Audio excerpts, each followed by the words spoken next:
at a time when long-term interest rates are remarkably low, the willingness to invest in public infrastructure of all sorts, never mind broadband, of all kinds of public infrastructure, is remarkably low. I mean, in your country, Germany, I keep reading reports that the roads are in terrible shape, the bridges are in terrible shape, and there's remarkably little willingness to do public infrastructure investment.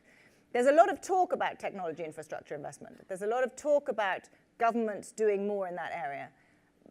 It's not clear to me that it is being done.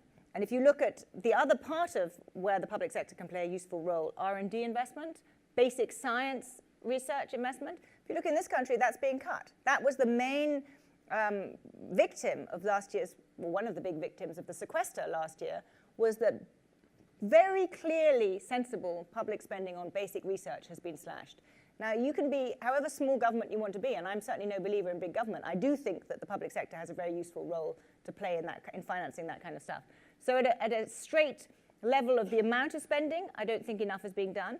In terms of whether governments are thinking kind of enough about their role and what role the public sector has relative to the private sector, I'm struck by how paltry, how feeble that discussion is compared to similar kinds of historical periods of change. And I mentioned the post-war era, but if you think about the creation of the highway system, the creation of the Defense Department and DARPA and all of that stuff that happened in the 50s and 60s in the US, there was a much bigger picture sense of potential. And right now, in part because for other reasons government has grown so big, we're involved in a debate about the size of government, which needs to be had, but it's preventing a sufficiently bold view of that response. And so every government that you go to, the UK government's going on and on about we need to turn Britain into a high-tech hub and we need to have investment in this, that, and the other, but it's not really happening. And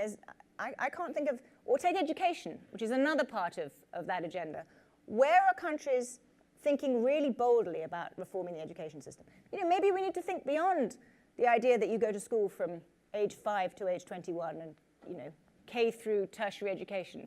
What about lifetime education in this? If technology is changing so fast, does it make sense that your formal education stops after university and the rest of it is dependent on, a company having training sessions? Isn't there a bigger role for the public sector combined with the private sector to have ongoing lifetime education?